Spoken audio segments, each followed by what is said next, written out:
반갑습니다. 2023년 2월 24일 오늘 살펴볼 기업은 DB손해보험입니다. 동부화재 바로 들어가 보죠. 2023년 2월 23일에 발표된 목표 주가 상향 기업은 총 안 적어놨네. 총 6개입니다. 좀 적다, 그죠? 그 중에서도 이 DB손해보험을 이베스트 투자증권, 현대차증권, 교보증권, 요렇게 3개 회사가 상향을 시켰습니다. 그러면서 이 코리안리와 함께 공동 3위, 1위는 하이브, 2위는 SM 공동 3위에 올랐는데, 오늘 LG전자를 KB증권에서 또 목표가를 상향을 시키면서 LG전자가 화요일, 그다음에 수요일, 목요일 이렇게 하루에 한 개씩 이렇게 언급이 됐습니다. 그러면서 DB손해보험과 LG전자가 나란히 또 공동 3위로 언급했스가 됐는데, 일단은 오늘은 DB손해보험을 이제 3개 회사가 올렸으니까 그것부터 먼저 볼 겁니다. 자, DB손해보험은 이제 말 그대로 손해보험사입니다. 이 손해보험, 이제 보험, 요거를 좀 얘기를 드리고 갈까? 여담이기는 한데, 여러분들은 스스로의 보험이 잘 가입돼 있다고 생각을 하십니까? 보통 우리가 보험을 가입할 때는, 일반적으로는, 물론 이제 안 그러시는 분들도 있어요. 물론 이제 뭐 본인이 열심히 공부를 해가지고 본인 직접 설계를 하시고 뭐 본인의 어떤 니즈를 충족시켜서 그렇게 하시는 분들도 계시지만 보통은 제가 감히 말씀드립니다. 그냥 일반적으로는 그 지인이 보험회사에 취업이라고 해야 되나? 이건 취업이라고 하기에는 좀 그래요. 왜냐면은 보험 설계사는 하고 싶으면 무조건 될 수 있습니다. 그러니까 내가 보험 설계사가 되고 싶다라고 마음을 먹고 그 어느 보험사를 찾아가더라도 거기서 오히려 저한테 돈을 줍니다.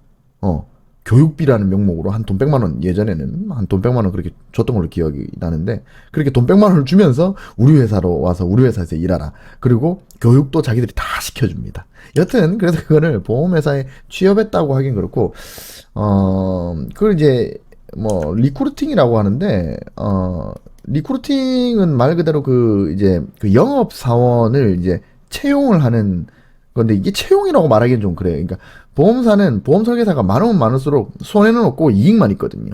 그래서 보험 설계사가 많으면 많을수록 보험사는 이익이 나기 때문에 여튼 그게 중요한 게 아니고, 제가 왜 이렇게 말씀드리냐면, 보통은 여러분들이 이 지인이 보험회사에 갑자기 다니게 되면서 갑자기 나한테 연락이 오죠. 그러면서 이제 너의 보험은 잘 가입돼 있니? 라고 물어보면서 너의 증권을 줘봐봐. 그럼 내가 분석을 해가지고 내가 적절하게 세팅을 다시 리모델링을 해줄게. 지금 네가 가입하고 있는 보험은 이만큼인데, 만약에 내 설계대로 하면은 뭐 보험 가입 총 낼 돈은 이만큼 얼마가 줄어들고 보장은 이만큼이 늘어날 거야. 그래서 이렇게 리모델링 하는 게 너에게 유리해. 라고 이렇게 보통 가입을 하죠.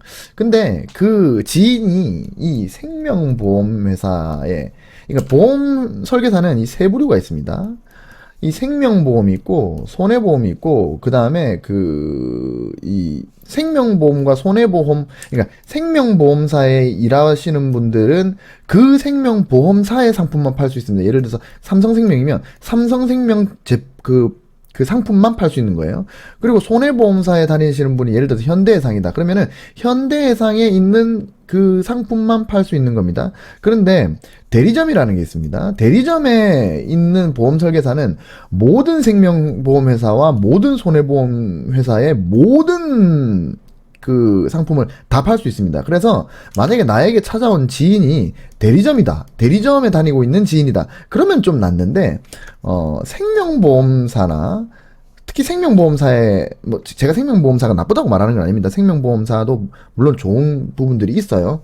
손해보험사도 좋은 부분이 있고, 서로 이제 생명보험이 좋은 항목이 있고 손해보험이 좋은 항목이 있는데, 하여튼 생명보험이든 손해보험이든 어떤 특정한 기업에서 만약에 보험 설계사를 하시는 분이라면, 그러면은 한쪽으로 보장이 치우칠 수가 있습니다. 제가 그걸 좀 설명을 드리려고 하는데, 이게 생명보험이랑 손해보험이랑 보장하는 영역의 차이가 조금 있거든요. 지금은 제가 잘 모르겠지만 그 불과 몇 년 전만 하더라도 제가 한창 보험을 공부할 때는 생명보험사는 그 뇌혈관 질환 중에서 이 뇌출혈 요것만 보장하고 그 다음에 뇌경색 이하 뇌혈관 질환들은 보장하지 않았습니다. 뭐 지금도 보장을 안 하는지는 모르겠지만 만약에 여러분들이 생명보험을 가입하고 있다면 여러분들이 그 보장 내용을 좀 꼼꼼하게 다시 확인을 한번 해보시기 바랍니다. 그리고 허혈성 심장질환 같은 경우에도 그 생명보험사는 모두 보장하지 않고 그냥 급성 심근경색만 보장을 했었습니다.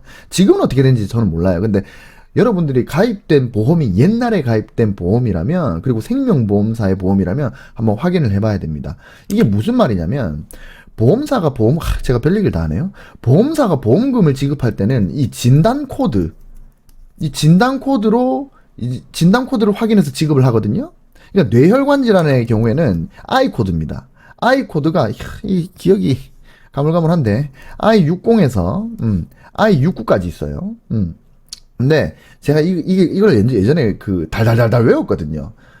이제 너무나 안타까워서 제가 예전에 보험 설계사를 한 적이 있어요. 그래가지고 너무 고객들이 안타까워가지고 이걸 달달달달 외운 적이 있는데 이제 I60에서 I69까지가 이 뇌혈관 질환의 진단 코드입니다. 이제 60, 61, 2, 63, 64, 69까지 있겠죠. 근데 I60이 이게 지주막하 출혈, 그리고 I61이 뇌 내출혈, 그 다음에 62가 이게 그 비외상성 뇌출혈입니다. 근데 생명보험회사는 요렇게 세 개만 보장을 해줍니다. 그러면 그러면은 이제 요 밑으로 63부터는 뭐가 있냐면 뭐 뇌경색도 있고 그 기타 뇌혈관 질환도 있고 그다음에 폐색, 협착, 뇌혈관 질환, 후유증 이런 것들이 다 밑에 있거든요. 근데 요거는 생명보험사가 보장을 하지 않아요. 근데 이 중요한 게 뭐냐면 이 전부 다 60부터 69까지를 모두 합쳐가지고 이걸 뇌혈관 질환이라고 한단 말이에요. 근데 생명보험사는 그러니까 뇌출혈 중에서도 I60, 61, 62만 요것만 딱 보장을 하는데 요게 이제 지주막하출혈, 뇌내출혈, 그 다음에 비외상성 뇌출혈입니다. 그럼 이게 무슨 말이냐면 우리가 뇌혈관 질환이 뇌출혈이 오려면은 일단 3번 이거 그러니까 비외상성의 그러니까 비외상성의 출혈을 보장을 해준다는 말은 외상성은 안 해준다는 말이잖아요. 그러니까 충격을 받아서 출혈이 된 건 제외를 한다는 겁니다. 무슨 말인지 아시겠죠? 그러면은 뇌출혈이 보통은 충격에 의해서 올 경우가 많습니다. 그러면은 만약에 질병, 충격이 아니라 그냥 나의 뇌혈관이 잘못돼가지고 이 뇌출혈까지 오기 전에 이미 뇌경색이라든지 뇌혈관 질환이라든지 폐색, 협착 이런 것들이 먼저 온다고요. 그러면 우리는 당연히 머리가 아프니까 병원을 가겠죠. 그러면 요게 떨어진다고, 요게. 진단 코드가. 그러면은 우리가 치료를 하겠죠. 우리가 보험금을 받기 위해서 이걸 가만히 놔둬가지고 뇌 내출혈이 나올 때까지 이걸 가만히 놔두진 않지 않습니까? 이 단계에서 치료를 해요. 그렇기 때문에 요 진단금 받기가 하늘의 별 따기라는 겁니다. 근데 생명보험사는 요것만 줘요. 근데 손해보험사는 이거를 다 보장을 한다. 그래서 뇌혈관 질환이 그리고 이런 게 있어요. 이제 I60부터 I69까지 이게 전체 다 해가지고 이게 뇌혈관 질환인데, 이 전체를 뇌혈관 질환의 이제 100%로 봤을 때, 그 생명보험사에서 그 보장을 해주는 지주막하 출혈, 뇌내출혈, 그 다음에 비외상성 출혈, 요거는 거의 한 9%밖에 안 됩니다. 그럼 나머지 93%는 손해보험사에서 보장을 해주는 거예요. 그렇기 때문에 내가 만약에 생명보험사의 생명보험사만 가지고 있다면 그러면은 증권을 한번 보세요. 그래서 지금은 어떻게 되는지 몰라요. 지금은 이게 제가 공부할 때는 예전이니까. 근데 지금은 이게 뇌졸중까지 전부 다 그거를 보장을 해주는지 모르겠지만 옛날 보험을 가지고 있는 분들이면 100%입니다. 한 5년, 6년 전에 그 이전에 보험을 가입하셨던 생명보험사에 가입하셨다면 그러면은 이 뇌출혈밖에 안 되는 거예요. 그러니까 여러분들 한번 확인을 한번 해 보시고, 그리고 이제 심혈관 질환도 마찬가지예요. 생명보험사는 이제 급성, 심근경색, 요것만 보장을 해줍니다. 근데 손해보험사는 이것뿐만이 아니라 뭐 협심증이라든지 허혈성 심장질환, 뭐 급성, 만성 이런 건 전부 다 손해보험사에서 다 해줍니다. 그러니까 이것도 마찬가지.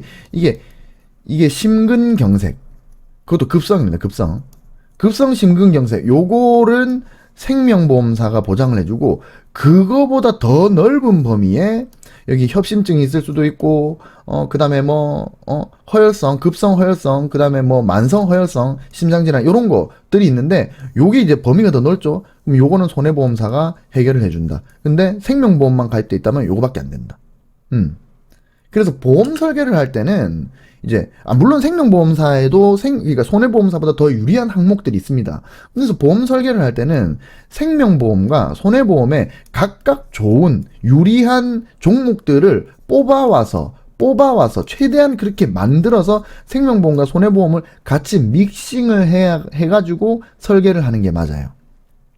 근데 보통 여러분들이 보험을 가입할 때는 이렇게 안 하죠. 그냥 아는 분이 와. 근데 아는 분이 예를 들어서 예를 들어서 삼성생명이야. 아니면 동양생명이야. 그럼 생명보험사가 오잖아요. 그럼 그분은 생명보험사에 일하고 있기 때문에 생명보험 상품밖에 못 팔아. 그러니까 당연히 이분은 다 좋다고, 이게 다 해결된다고 막 이러면서 얘기는 하는데, 알고 보니까 나는 협심증도 안 되고, 허혈성 심장질환도 안 되고, 뇌경색도 안 되고, 다 안 되는 거지. 진짜 뇌출혈, 그것도 외상이 아닌 비외상성만. 그것만 되거나 아니면 급성 심근경색만 되는 거예요. 무슨 말인지 아시겠죠? 그래서 여러분들이 혹시나 이 보험에 대해서 잘 모르셨다면 그럼 한번 공부를 한번 해보셔라. 뭐 이런 것도 있었습니다. 지금이야 생명보험이나 손해보험 전부 다 첫날부터 입원비가 있었지만, 옛날에는 생명보험사는 3일째부터 입원비가 나왔고, 손해보험사는 첫날부터 나왔습니다. 그러니까 예를 들어서 내가 5일을 입원했다. 그러면은 예를 들어 생명보험사만 가입돼 있다면, 그러면은 3일, 4일, 5일 이라고 3일치만 나오는데, 손해보험사는 5일치가 다 나오는 거예요, 입원비가. 그런 다른 점도 있었고, 그래서 예전 보험을 가지고 있으신 분들은 진짜 꼼꼼하게 한번 보장 내용을 다시 한번 살펴보시는 걸 좀 추천드립니다. 그럼, 물론, 그리고 보험 설계사한테 문의하지는 마세요. 그러면은, 보험 설계사들이 말을 잘해요. 그래가지고 또 가입을 또 종용하기 때문에 그러지는 마시고 여러분들이 공부를 하세요. 인터넷으로 혼자 공부를 하셔서 이렇게 혼자 세팅하시는 게 좋습니다. 그럼 인터넷에 또 개인정보 남기지 마시고, 그러면 전화 미친 듯이 오니까. 그래야 여러분들 사업비가 적게 빠집니다. 사업비가 뭐냐? 사업비가 회사에서 떼가는 돈이에요. 회사에서 떼가고 설계사가 먹고, 그 설계사의 수수료의 몇 %는 그러면은 이거는 매니저가 먹고, 매니저 그리고 이 설계사의 몇 %는 지점장이 먹고, 이런 식입니다. 그렇기 때문에 엄청나게 사업비가 크게 빠져요. 이 어떤 지인에게 가입을 하게 되면. 물론 지인에게 가입하지 말라는 얘기는 아닌데, 근데 이제 여러분들 공부하는 게 그렇게 어렵지 않아요. 그래도 공부를 해서 본인이 직접 설계를 해가지고 인터넷에 그렇게 직접 가입을 하는 게 제일 좋다. 그러면 보통 생명보험회사는 아니다, 그러면은 CI 보험이 있다, CI 보험 다 해결을 해준다, 이런 식으로 말씀드릴 수도 있는데, 보통 CI 보험을 어떤 분들이 예전에 많이 파셨냐면, 제가 그분들을, 비하하는 건 아닙니다. 근데 팩트가 그렇기 때문에 말씀드리는 거예요.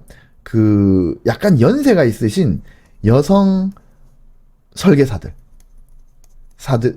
CI 보험을 많이 팔았습니다. 그리고 나이가 어린 남성 설계사들은 이걸 팔지 않았어요.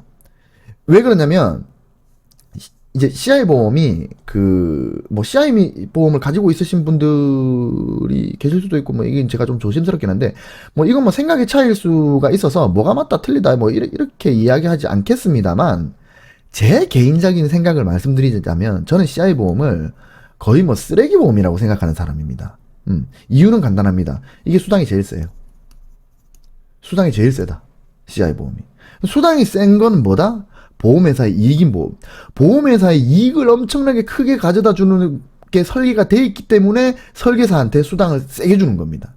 근데 그때 당시에 이거는 제가 있었던 그 회사뿐만이 아니라 전국의 거의 대부분의 젊은 남성 설계사들이 CI 보험에 대해서 양심의 가책을 좀 느꼈어요. 약간 그런 트렌드가 있었습니다. 그래서 젊은 남성들 중에서는 CI 보험을 아예 권하지 않는 그런 생명보험사의 상품인데, 그런 기조가 좀 있었다.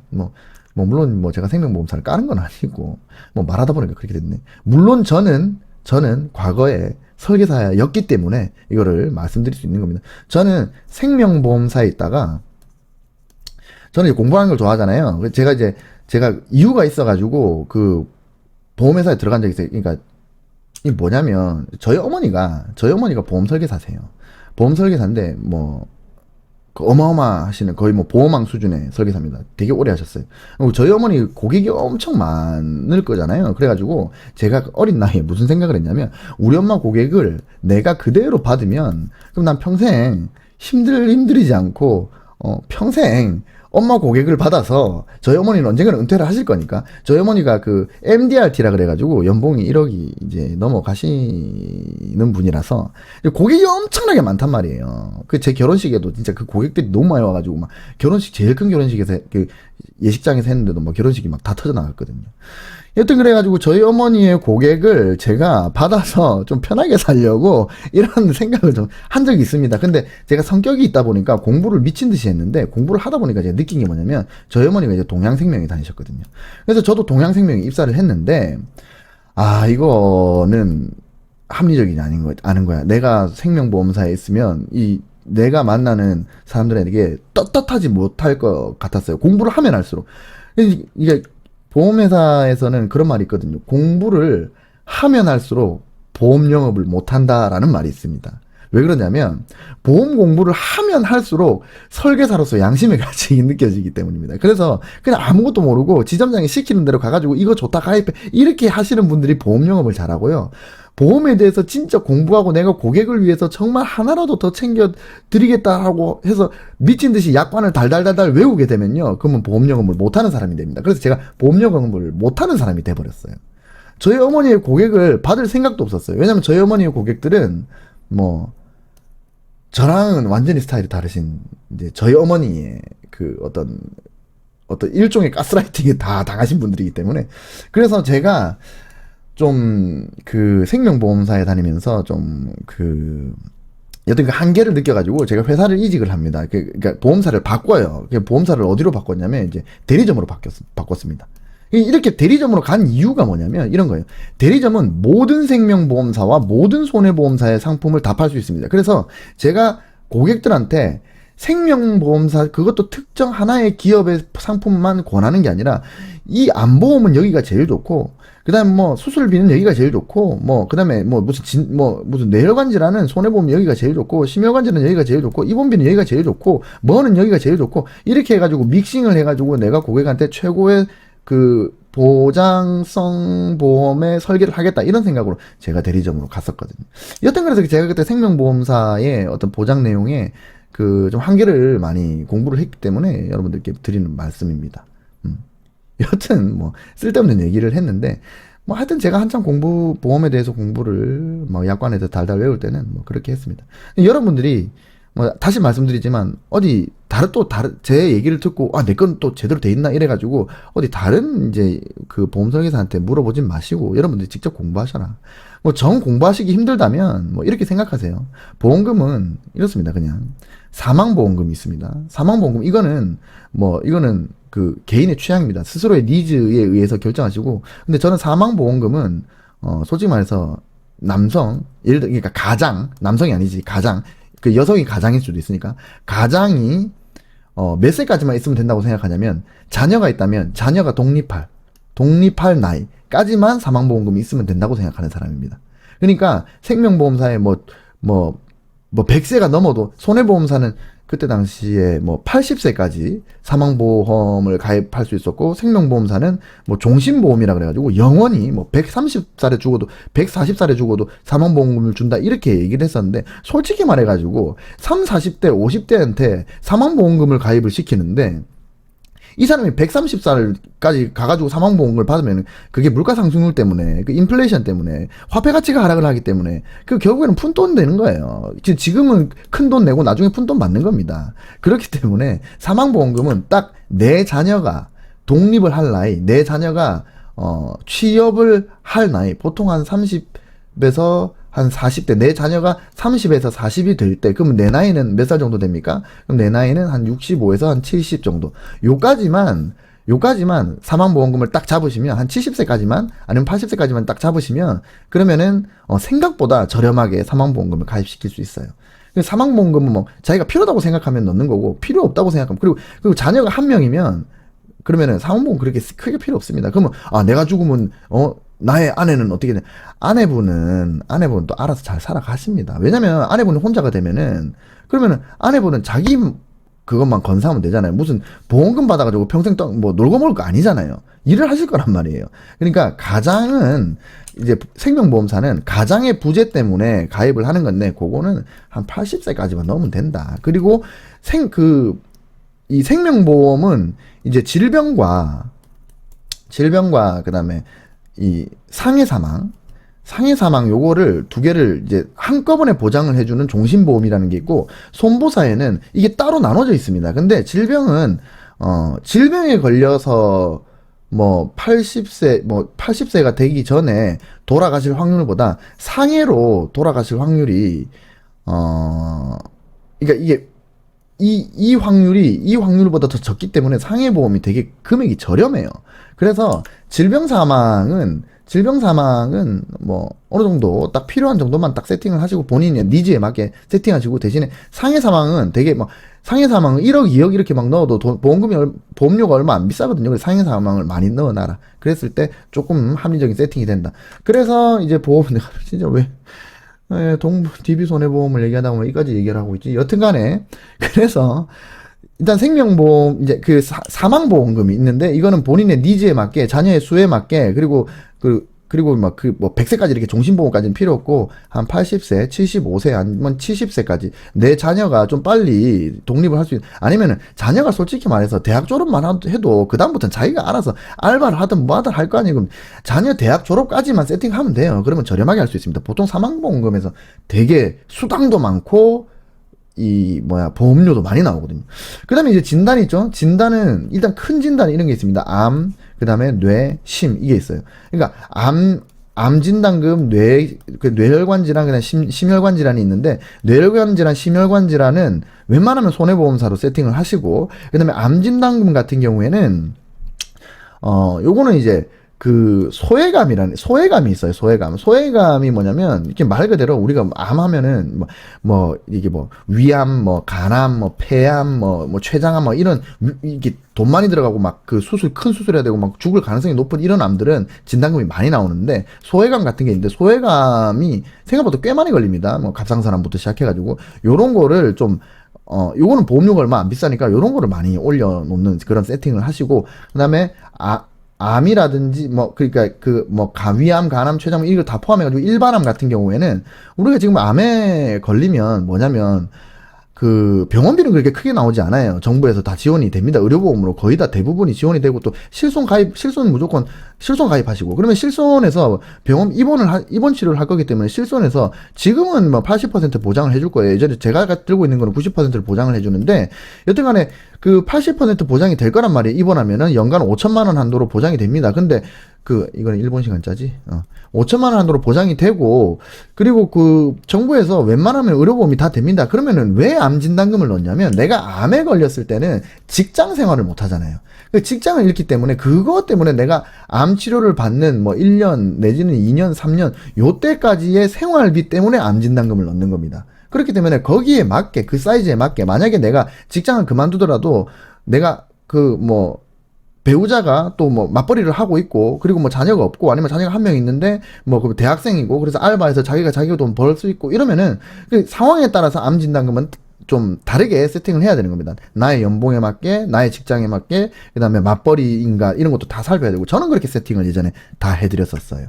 그 다음에 말씀드렸다시피 뇌혈관 질환, 심장 질환은 손보사에 가시고, 그 다음에 다시 다시. 그 다음에 뭐 입원이 있고 그 다음에 수술이 있습니다. 그리고 수술 같은 경우에는 생명보험은 뭐 1에서 5종 해가지고 거의 대부분의 수술을 보장해 주는데, 근데 뭐 1종은 되게 작은 보험금을 주고 5종은 좀 큰 보험을 주고 이런 형식이에요. 그리고 손해보험사 같은 경우에는 수술이 이제 정해져 있습니다. 무슨 수술은 얼마, 무슨 수술은 얼마, 무슨 수술은 얼마. 근데 이게 좋은지 저는 모르겠습니다. 그거는 내가 어떤 수술을 할지 모르니까, 미래를 모르니까. 그래서 그 생명보험사의 1종부터 5종을 1단계로 수술을, 요거를 이제 약간 1단계로 깔아주시고, 그 위에다가 손해보험사에, 그러니까 우리가 연금할 때 연금을 이렇게 3층으로 하잖아요. 여기 이제 국민연금이고, 그럼 이게 퇴직연금이고, 개인연금이고, 이런 식으로 3층으로 쌓아가지고 연금을 준비를 하잖아요. 여러분들 준비를 하고 계시죠? 그런 것처럼 수술도 생명보험사의 1에서 5종까지를 1단으로 하시고, 그 위에다가 손해보험사의 특정 수술들을 요 위에다가 세팅을 하시면 가장 완벽하시겠다. 입원비 같은 경우에는 입원비는 사실 좀 비싸요. 보험료가 비싸기 때문에. 입원비는 저는 개인적으로, 이건 다 상황에 따라 다 다른 거지만, 입원비 같은 경우에 저는 없어도 된다고 생각합니다. 제가 이번에,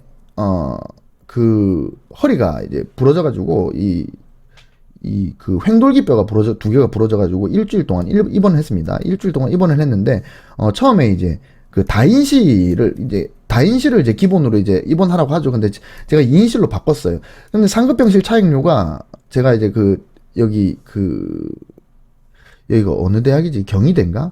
경희대 이 부속 대학병원이거든요. 이 창원의 한마음병원이라고, 창원에서 가장 큰 병원 중에 하나면 창원에서 제일 큰 게 경상대병원, 한마음병원, 그 다음에 파티마 병원 이렇게 있는데, 제가 이제 한마음병원에 간 거예요. 이게 제일 최근에 만든, 그러니까 리모델링을 한 거지. 원래 상남동에 있었는데, 이거 별 얘기를 다 하네. 중앙역 앞으로 옮기면서 엄청나게 크게. 그래서 여기가 최고 신식이니까, 그래서 제가 한마음병원으로 갔는데, 상급병실 차액료가 그렇게 많이 안 나오더라고. 6만 원인가, 7만 원 정도밖에 안 나오는데, 근데 이제 어차피 저는 이제 골절이기 때문에, 여러분들 많이 넣어야 되는 거는, 진단금 중에서 골절 진단금 이런 거 있죠. 이런 거는 최단 맥스로 다 넣어야 됩니다. 이거는 보험료도 싸거든요. 제가 골절 진단금, 거기다가 5대 골절까지 들어가가지고 이번에 진단금을 좀 많이 받았는데, 제가 그래서 병원비로 쓴 돈이 총 토탈 126만 원인가 정도 돼요. 진짜 별걸 다 얘기하네. 126만 원을 썼는데, 실손해서 거의 100만 원이 나왔어요. 110만 원인가 나왔어요. 그리고 진단금이 몇백만 원 나오고, 입원비 요만큼. 근데 입원비는 보험료가 비싸단 말이에요. 그래서 입원비는 사실상 있어도 되고 없어도 된다. 내가 낸 돈보다 받을 돈이 더 적다. 사람이 살아가면서 입원을 내가 고의적으로 하지 않는 이상은 입원할 일이 그렇게 많진 않고, 끼케바 일생을 살면서 입원하는 게 끼케바 10번 한 짝인데, 이 10번 한 짝도 보통 1주에서 2주란 말이에요. 근데 내가 내는 입원비와 내가 나중에 받을 수 있는 입원비, 거기에다가 물가 상승률 고려한 그 화폐 가치 하락까지 다 파악을 했을 때 입원비는 보통은 그렇게 세게 잡을 필요는 없다. 이렇게 생각을 하시면 됩니다. 그리고 마지막으로 실손. 이렇게 가입을 하시면 됩니다. 이게 보험의 그냥 기본 프로세스예요. 요거를 기억을 하시면 됩니다. 제가 되게 간단하고 짧게 설명을 드렸는데, 여러분들 보험 설계사한테 말씀하시면 또 보험을 권유를 당하시니까 그렇게 하지 마시라고 제가 짧게 그냥 간단하게 대략적인 걸 설명드렸습니다. 빨리 DB 손해보험 갑시다. 아이고 막 덥다 덥어. 여러분들을 사랑해서 그래요. 자, DB손해보험의 2022년 4분기 순이익은 이제 1636억 원으로 시장 기대치를 상회를 했습니다. 그러면서 2022년 당기순이익이 9806억 원이 나왔는데, 전년 대비 26.3%가 증가를 했는데, 그 이유가 장기보험의 손해율이 하락을 했다. 그래서 보험의 영업이익이 증가를 했고, 투자 영업이익도 견고하게 증가세를 보였기 때문이다. 그리고 인보험의 신계약이 24%나 늘어났다네요.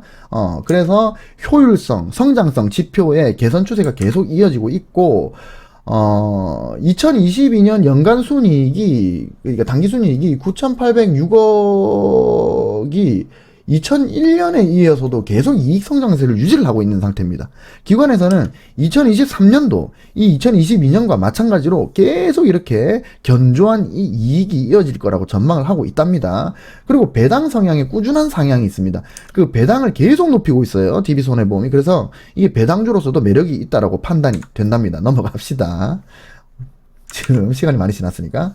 DB손해보험 보시면은 그 배당이 이제 그 작년에 이제 5.12%의 배당 수익률을 줬습니다. 업종포가 6인데 현재포가 4.9이니까 이제 이 손해보험사 중에서도 상당히 지금 저평가가 돼 있는 상태고 PBR은 0.8이다.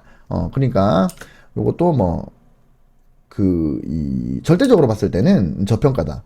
근데 밴드를 보면은 이 주식이 지나온 흐름을 보면 얘가 막 0.4배까지 떨어졌는데 지금 0.8까지 올라가 있으니까 PBR은 어떤 그 자신의 수정 주가를 상대적으로 봤을 때는 이거는 약간 그 PBR은 고평가에 있지만 퍼는 매우 저평가에 있다. 그렇게 말씀드릴 수가 있고 요거는 그냥 넘어갑시다. 요거는 넘어가고 그 다음에 그 목표 주가를 거의 뭐 상향했다가 뭐 내렸다가 상향했다가 내렸다가 이런 움직임이 계속 나오고 있는 DB손해보험입니다.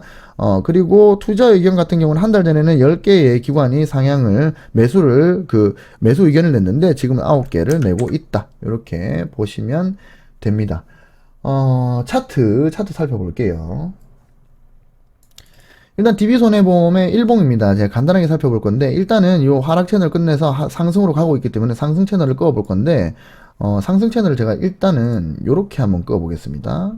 자, 요렇게 해가지고 제가 어디다 꺼볼까? 요즘 꺼볼게요. 자, 제가 이렇게 끈 이유는 보시면 요 하단, 그 다음에 여기서 반등 이렇게 3포인트 반등이 나왔죠. 그래갖고 요 하단을 꺼가지고 위로 올린 겁니다. 그랬을 때 중단에서의 지지와 중단에서의 저항, 중단에서의 저항, 중단에서의 지지, 중단에서의 저항, 중단에서 저항 여기서도 중단에서 저항이 나왔기 때문에 이 채널이 신뢰도가 좀 있겠다라고 판단을 한 겁니다. 그리고 이 하단을 딛고 조정을 받았다가 지금 전고점을 돌파하고 오늘 올라갔죠. 오늘 한 5.99%인가 올라갔습니다. 지금 매우 좋은 상태입니다. 자, 근데 제가 채널을 하나 더 끌 거예요. 요번에는 제가 채널을 어떻게 끌 거냐면 이 상단으로 맞춰서 끌어 볼 겁니다. 이렇게 해서 요 하단을 맞추고 요거는 제가 색깔을 다른 걸로 해볼게요. 파란색으로. 만약에 이 파란색 채널이 맞다면 여러분 잘 보세요. 녹색 채널인 경우에는 매우 좋은 자리죠. 근데 파란색 채널이 맞다면 파란색 채널도 일리가 있어요. 상단에 3포인트가 맞죠. 그리고 하단에는 일단 1포인트지만 보시면 중단 반등입니다. 이 이 파란색 채널의 중단. 여기서 반등을 했죠. 그럼 뭐다? DB손해보험은 녹색 채널로 봤을 때는 하단 반등이지만 파란색 채널로 봤을 때는 중단 반등이다. 이렇게 볼 수 있는 겁니다. 만약에 그러면은 파란색 채널이 맞다면 요 고점을 넘어서지 못하면 떨어질 수도 있다는 거고, 그리고 만약에 녹색 채널이 맞다면 그러면 이거는 하단 반등에서 저점을 높이고 있기 때문에 이건 매우 좋은 자리가 되는 겁니다. 파란색일 때는 상당히 높이까지 올라간 약간 이 고점이 되는 거고, 이 채널에 이만큼 상단에 있으니까 고점이 되는 거고, 이 녹색 채널이 맞으면 저점이 되는 겁니다. 그러면은 요거는 이 채널이 맞을 수도 있고 저 채널이 맞을 수도 있기 때문에 요거는 채널로 접근을 하면 안 됩니다. 채널로 접근을 하면 안 되고 뭘로 접근하느냐? 요거는 요런 걸로 접근해야 돼. 요런 걸로. 이게 뭡니까? 이게. 자, 저항 돌파입니다. 그럼 뭐다? 요 라인을 기준으로 매수를 한다. 만약에 내가 여기서 오늘 이렇게 됐는데 내일 만약에 코스피가 좋아서 요렇게 분할 매수를 한다. 그럼 아니면은 여기서 한 방에 사버린다. 여기서 한 방에 사버린다. 그러면은 손절 라인은 여기가 되는 겁니다. 요거 말고는 다른 거는 접근할 게 없어요. 그 다음에 볼린저 밴드 120-1을 보면 지금 120-1에서 반등이 나와서 지금 전고를 돌파하고 나간 거죠. 그러면은 이거는 상승으로 높아질 수 있다. 근데 오늘 너무 많이 올랐어요. 그래서 물론 오늘 많이 올랐다고 내일 많이 안 오른다는 그러니까 안 오른다는 말은 아니지만 일단은 조금 높기 때문에 저 같으면 저보고 만약에 DB손해보험을 누가 사라 이렇게 지시를 하면 저는 여기에 몰빵을 때리는 것보다는 약간 나눠서 좀 안전하게 들어갈 것 같습니다. 분할 매수를 좀 할 것 같아요. 그래서 조금만 사고 올라가면은 그걸로 수익 보면 되니까. 그래서 분할 매수를 한 요까지 요 선까지는 하는 게 좋겠다. 그리고 이게 이탈이 돼버리면은 그러면은 그냥 손절해버린다. 그랬을 때 만약에 내 평단을 요 자리에 맞췄다. 그러면은 요거는 한 요 자리에 평단을 맞췄다. 그러면은 요게 이탈됐을 때는 요만큼 이탈됐을 때 팔아도 마이너스 3%밖에 안 되기 때문에 크게 그렇게 손실이 크지 않죠. 아니면은 여기 120-1이 요렇게 올라갈 거거든요. 그럼 얘가 여기서 뭐 버텨가지고 요렇게 팔았다. 이 120-1이 만약에 이렇게 올라가가지고 그 120-1과 현재 주가가 그 이격을 좁힌다면, 그러면 그때 들어가서 요게 120-1이 이탈이 될 때 팔아도 되고, 아니면 요 선이 이탈이 될 때 팔아도 되는 겁니다. 저는 그런 식으로만 접근을 할 겁니다. 요거를 가지고 뭐 채널을 가지고 접근할 수는 없어요. 왜냐면 파란색이 맞을 수도 있고 녹색이 맞을 수도 있기 때문에. 아시겠죠? 일단은 간단하게만 그렇게 보고 넘어가겠습니다. 자, 이렇게 해가지고 오늘 완전히 쓰잘데기 없는 얘기를 한다고 DB손해보험을 너무나 그냥 대충대충 보긴 했는데, 일단 죄송합니다. 제가 중간에 3,000%로 빠지는 바람에 너무 죄송한데, 제가 오늘 말씀드린 게 어느 누군가에게 단 한 명에게라도 도움이 되는 정보였다고 저는 판단했기 때문입니다. 그래서 3,000%로 빠지는 김에 그냥 일단 빠르게 설명을 좀 드린 겁니다. 아시겠죠? 중요한 거는 이런 겁니다. 오늘은 DB손해보험에 대해서 기관 분석이나 아니면 차트나 이런 간단하게 살펴봤지만, 오늘 진짜 핵심 내용은 이거예요. 생명보험사가 있고 손해보험사가 있는데 각자 장점들이 있다. 근데 이 하나에만 나의 보험을 치우치지 마라. 여기선 좋은 걸 빼오고 여기서 좋은 거 빼와가지고 이렇게 믹싱을 해서 보험을 만드는 게 제일 좋다. 아시겠죠? 이게 제일 중요한 거다. 보험이라는 게 진짜 중요합니다. 내가 아파가지고 내가 예를 들어서 허혈성 심장질환 걸렸어. 근데 내 생명보험회사 상품밖에 없어. 내가 병원에 갔어. 진단금이 안 나와요. 얼마나 억울합니까? 내가 한 달에 보험료를 얼마를 내는데, 그러면 이제 나한테 가입했던 설계사한테, 왜 내가 병원에 갔는데, 내가 이 심장질환, 허혈성 심장질환 협심증이라는데, 왜 협심증이 얼마나 위험한 그건데, 이게 심근경색으로 가는 건데, 그 가기 전 단계인데, 내가 뇌경색인데, 뇌경색이 심해지면 뇌경색이 뭡니까? 혈관이 막히는 거 아니에요? 혈관이 막히면 압이 높아서 나중에 뇌출혈 터지잖아요. 그럼 뇌출혈로 가기 전에 뇌경색 단계에 내가 발견했는데, 왜 보험 진단금이 안 나오냐 하면은, 그분 뭐라는 줄 아십니까? 보험 설계사들은 뭐라고 해요? 그거는 생명보험회사에서는 이 진단 코드로 하는데, 진단 코드에는 I606162만 보장을 하기 때문에 그건 원래 안 되는 거야. 그건 예전에 내가 얘기했잖아. 이렇게 얘기를 합니다. 그래서 혹시라도 여러분들께 도움이 조금이라도, 단 한 분에게라도 도움이 되는 정보라고 생각을 해서 중간에 3,000%로 빠지는 김에 그냥 끝까지 얘기를 해버렸습니다. 아시겠죠? 자, 그래서 오늘은 이제 DB손해보험에 대한 언급은 마치고, 저는 DB손해보험이 상승할지 하락할지는 모릅니다. 항상 말씀드리지만 저는 신의 영역에 도전하지 않아요. 근데 만약에 제가 DB손해보험에 투자를 한다면 최소한 아까 차트에 보여드렸던 그 정도 작도는 하고, 채널을 끄어보니까 이것도 맞을 수 있고 저것도 맞을 수 있겠다. 그러면 이거는 채널을 무시하고 차라리 다른 지표로 기준을 잡아서 들어가자. 이렇게 생각 정도는 하고 매매에 임하겠다. 라는 말씀을 드리면서 오늘도 고생하셨습니다. 잘 자, 안녕. 그리고 제가 팁을 또 하나 드리자면, 짧게 팁 하나 더 드리고 갈게요. 만약에 여러분들이 사고가 났다. 뭐 차 대 차로 사고가 났다. 그러면은 일단 여러분들이 보통은 일반적인 분들은 이제 팔을 잡고 내리거나 허리를 잡고 내려요. 근데 여러분들 앞으로는 머리를 잡고 내리셔야 됩니다. 이게 이유가 있어요. 여러분들 자동차 보험 다 가입하시잖아요. 자동차 보험을 가입하시면 보통은 둘 중에 하나를 선택하는 항목이 있습니다. 그게 뭐냐면 이게 자손과 자상이라는 건데, 솔직히 말해서 거의 대부분의 보험 설계사들은 자상을 추천을 합니다. 자상이 보험료가 비싸요. 보험료가 비싸니까 설계사 수당이 조금 더 셀 수 있겠죠. 그리고 보험료도 비싸지만 보장도 조금 큽니다. 보장도 조금 크다. 근데 자손은 보험료가 싸다. 대신에 보장이 자상에 비해서 상대적으로는 보장이 좀 작다. 근데 자손이 엄청나게 쌉니다. 한 7배 정도 쌉니다. 그래서 자상이 좋다, 자손이 좋다라고 뭐가 좋다고 말씀드릴 수는 없는 거예요. 이런 게 있습니다. 자기 혼자서 막 차를 몰고 가다가 전봇대를 들이받았다. 벽을 받았다. 그래가지고 사고가 나가지고 내가 병원을 간다. 그러면은 상대차가 없잖아요. 그러면 내 보험에서 내가 사고 치료를 해야 되는데, 자상에 가입돼 있으면은 그거는 보장이 된다. 근데 그럴 일이 있겠습니까? 예를 들어서 여러분들이 차를 운전하다가 전봇대를 박아가지고 목이 부러지거나 허리가 부러지거나 이런 일은 잘 없죠. 여튼 근데 이제 자손은 그게 보장이 안 된다. 이런 차이가 있는데, 여러분들이 자동차 보험을 가입을 하셨을 때 혹시나 여러분들의 그 보장 내용 중에 자기 신체 사고라고 적혀 있는 분들, 자동차 상해가 아니라 자기 신체 사고라고 적혀 있으신 분들은 잘 들어보세요. 예를 들어서 차대차로 사고가 났다. 근데 내 과실이 9다. 상대방이 1이다.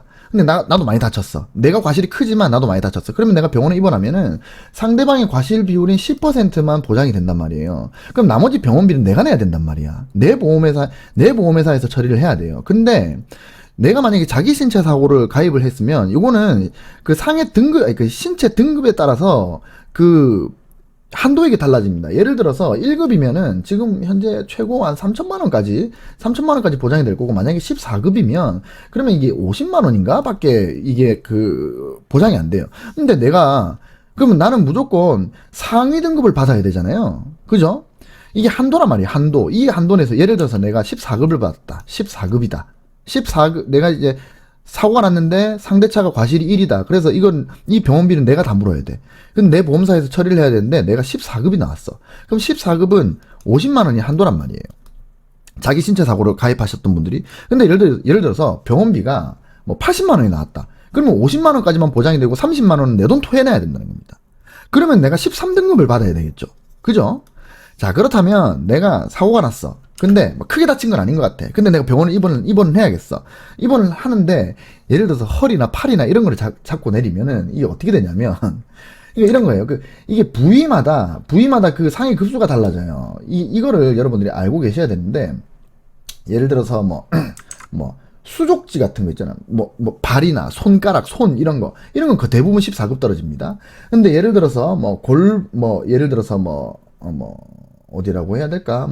척추 보통 이제 허리가 삐끗하거나 이러면은 보통 염좌 아니면 좌상이 나오거든요. 근데 염좌나 좌상이 이게 10 몇 급이지? 이게 몇 급이더라? 기억이 안 나네. 12급이에요. 12급. 12급 맞습니다. 그러니까 여러분들이 허리를 잡고 내리시면, 그래갖고 의사한테, 저는 허리가 아파요. 라고 얘기를 하면 12급을 받습니다. 보통 염좌를 받으면. 12급을 받는데 12급을 받지 말고, 머리를 잡고 내린 다음에 병원에 가가지고 머리가 너무 아프다. 뭐가 어지럽다. 막 이래요. 근데 아무리 찍어봐도 아무것도 안 나오거든. 그럼 의사는 최대한 보수적으로 자기가 오진을 하면 안 되기 때문에 최대한 자신에게 피해가 안 가도록 진단을 내립니다. 그러면은 아무것도 안 나와. 근데 머리는 계속 아프대, 환자가. 그럼 뭐라고 하냐면 상세 불명의 뇌진탕이라고 보통 진단 코드를 띄웁니다. 요게 11급이에요. 그러니까 내가 별로 안 다쳤어. 근데 난 병원을 가야겠어. 근데 내 돈 갖고 치료를 해야 돼. 내 보험 갖고 치료를 해야 돼. 근데 내가 자기 신체 사고야. 그럼 1급부터 14급까지 있다. 14급까지 있는데 나는 어떻게든 진단 코드를 높여야 한도액이 늘어난단 말이에요. 내가 보장받을 수 있는 게. 근데 허리나 팔, 손 이런 거 잡고 내리면 12급밖에 못 받는데, 머리를 잡고 내리면 아무것도 안 나와도 상세불명의 뇌진탕 11급이 되면서 한도액이 높아진다. 그러니까 앞으로는 사고가 나시면 허리나 허리나 등 이런 거 잡지 마시고 머리를 잡으셔라. 그리고 이것도 또 하나 팁이지만, 예를 들어서 과실이 상대가 크다라고 판단이 됐을 경우, 내 과실은 1이나 2밖에 안 되고 상대는 8이나 9다 이렇게 됐다. 그러면은 무조건입니다. 무조건 머리를 잡고 한방병원을 가면 됩니다. 그래가지고 한방병원 가서 뭐라고 얘기를 하냐면, 다음날 가도 되거든요. 가가지고 일단은 밤에 잠을 못 잤다. 너무 몸이 떨린다. 두렵다. 무섭다. 계속 뭐가 헛것이 보인다. 이런 식으로 정신질환 쪽으로 계속 얘기를 하시면 됩니다. 한방병원에서는 그러면 아주 너그럽게, 한방병원도 이제 대형 한방병원. 제가 들어보니까 자생 한방병원 같은 경우에는 처음에 환자 보면 이렇게 물어본대요. 과실 비율이 어떻게 되냐고. 그러니까 무조건 한방병원을 가셔가지고 뇌가 흔들린 그 증상을 얘기를 하시면 됩니다. 그러면은 그리고 한방병원에 가야 상대 보험사에서 막 손발을 발발발발 떨면서, 그러면서 합의금을 최대한 많이 받아낼 수 있다. 요거는 제가 굳이 말씀 안 드려도 여러분 유튜브 찾아보시면 아실 겁니다. 아시겠죠? 여튼 이렇게 오늘 보험에 대한 팁을 좀 많이 드리고 갑니다. 다시 고생하셨습니다. 잘 자요. 안녕.